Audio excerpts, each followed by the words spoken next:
চারটি ভয়ঙ্কর অস্ত্র আসছে বাংলাদেশে, যা রীতিমতো নরেন্দ্র মোদীর ঘুম হারাম করে দিয়েছে। চারটি দুর্ধর্ষ অস্ত্র বাংলাদেশের সামরিক সক্ষমতাকে আরো কয়েক গুণ বাড়িয়ে দিবে। ইতিমধ্যে বাংলাদেশ ও চায়নার মধ্যে সামরিক প্রযুক্তিগত চুক্তি হয়েছে। তুরস্ক ইতিমধ্যে বাংলাদেশকে বিপুল পরিমাণ সামরিক অ্যাক্সেসরিজ দিতে রাজি হয়েছে। চুক্তির পথে রয়েছে বাংলাদেশ। তার মধ্যে রয়েছে FK3 এয়ার ডিফেন্স সিস্টেম। এটি চায়নার সর্বাধুনিক এয়ার ডিফেন্স সিস্টেমগুলোর মধ্যে অন্যতম একটি, যেটি S-400 মিসাইলের চেয়েও আরও দুর্ধর্ষ বলে মনে করে চাইনিজরা। 100 কিলোমিটার রেঞ্জের এই FK3 এয়ার ডিফেন্স সিস্টেম বাংলাদেশের আকাশ প্রতিরক্ষা ব্যবস্থাকে আরও কয়েক গুণ বাড়িয়ে দেবে। এরপরও রয়েছে তুরস্কের তৈরি T-129 অ্যাটাক হেলিকপ্টার, যেটা পাওয়ার জন্য বহু রাষ্ট্র সাধনা করতেছে, কিন্তু বাংলাদেশ এই T-129 অ্যাটাক হেলিকপ্টারটি অনায়াসে পেতে যাচ্ছে। দুর্দান্ত গতি, যা ভারতকে রীতিমতো বেহুশ করে দিবে। ভারতের BSF এর কলিজা ভেদ করে সেখানে প্রবেশ করবে বাংলাদেশের পতাকা। এটার জন্য ভারত কতটুকু প্রস্তুত?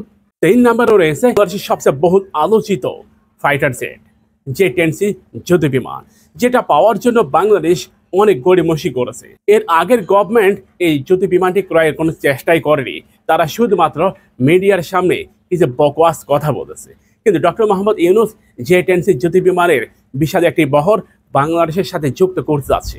সেই সাথে J-10C ফাইটার জেটের সাথে যুক্ত হবে PL-15E air two air missile. ভারতের যুদ্ধ বিমানের কলিজায় আঘাত করবে PL-15E air two air missile. সব মিলিয়ে এই চারটি সমরাস্ত্র বাংলাদেশের সক্ষমতাকে কমপক্ষে 10 গুণ বাড়িয়ে দেবে। গ্লোবাল ফায়ার পাওয়ার র্যাঙ্কিংয়ে বাংলাদেশের বর্তমান অবস্থান 35তম, যার ফলে বাংলাদেশের সামরিক সক্ষমতা এক লাফে 10 ধাপ এগিয়ে আসবে। অর্থাৎ আমরা 25-এর ঘরে পৌঁছে যাব যদি এসব সমরাস্ত্র 2025 সালের মধ্যে বহরে যুক্ত হয়।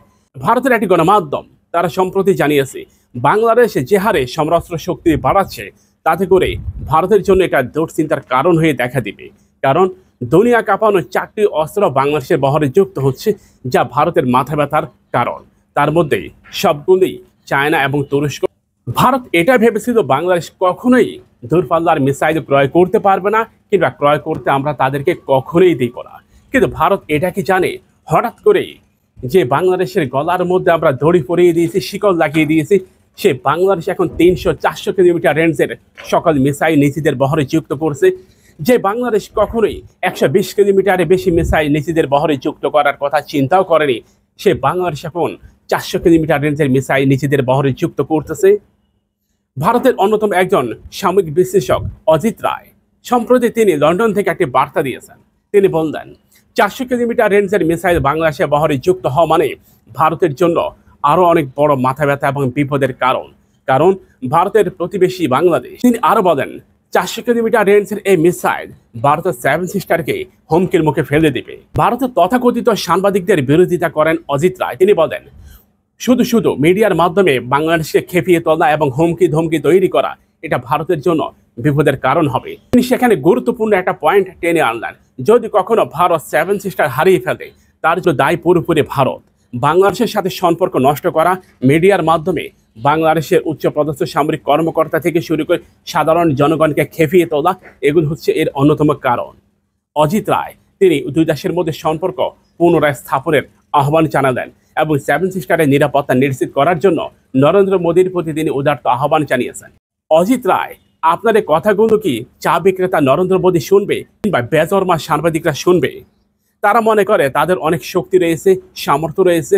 গ্লোবাল ফায়ার পাওয়ার র্যাঙ্কিংয়ে তাদের অবস্থান 4 নম্বরে, অথচ 10-11 নম্বরে থাকা পাকিস্তানের কাছেই তারা নাস্তানাবুদ হয়েছে। ভারতের মাথা ব্যথার অন্যতম আরও একটা কারণ বাড়িয়ে দিচ্ছি। পাকিস্তান PL-15 এর পরিবর্তে তারা নতুন করে PL-17 নিয়ে আসছে। অস্ত্রটি চায়না পৃথিবীর কোনো রাষ্ট্রের হাতে তুলে দেয়নি।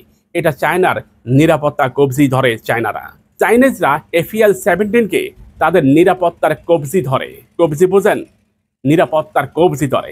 সেই PL-17 এবার পাকিস্তানের হাতে তুলে দিচ্ছে। আজকেই প্রায় $19.9 বিলিয়ন সামরিক চুক্তি সম্পূর্ণ করেছে পাকিস্তান ও চায়না। চিন্তা করে দেখুন, এর মধ্যে একটি অস্ত্রের চালান মিশরের কার্গো বিমানে করে চাইনিজ অস্ত্রের চালান পাকিস্তানে প্রবেশ করেছে। দেখেন, মাথা কি আপনাদের ঠিক আছে? মিশরের কার্গো বিমানে করে চাইনিজ অস্ত্র পাকিস্তানে প্রবেশ করেছে। এটা একটা কৌশল ছিল, সে কৌশলে আপনারা ধরা পড়ে গেছেন। বাংলাদেশের বিপক্ষে যুদ্ধ করতে গিয়ে নিজেদের সব হারাবেন। থেকে 7 সিস্টারকে বিচ্ছিন্ন করতে আমাদের তেমন কিছুর প্রয়োজন নাই। 10 রেজিমেন্ট আর্টিলারি প্রয়োজন, 10 রেজিমেন্ট 200 কিলোমিটার রেঞ্জের আর্টিলারি প্রয়োজন, 10 রেজিমেন্ট। এতে করেই এগুলো পেলেই আমরা ভারত থেকে 7 সিস্টারকে আলাদা করে ফেলতে পারবো। ভারতের মিডিয়াগুলো বলে এখনই বাংলাদেশে আক্রমণের সময়, এখনই এটা করার সময়, এখনই ঢাকা দখল করো, এখনই চট্টগ্রাম দখল করো, ওটা করো, ওটা করো। প্রতিটা সাংবাদিক প্রতিনিয়ত দখল দখল দখল। তা আমরা বলি 7 সিস্টার থেকে ভারতকে বিচ্ছিন্ন করে দেওয়ার জন্য আমরা চায়নার সহযোগিতা দাবি করি। একই সাথে 10 রেজিমেন্ট আর্টিলারি প্রয়োজন। আমাদের চ্যানেলটিকে সাবস্ক্রাইব করুন, পাশে থাকা বেল বাটনে ক্লিক করে আমাদের সাথে যুক্ত হন।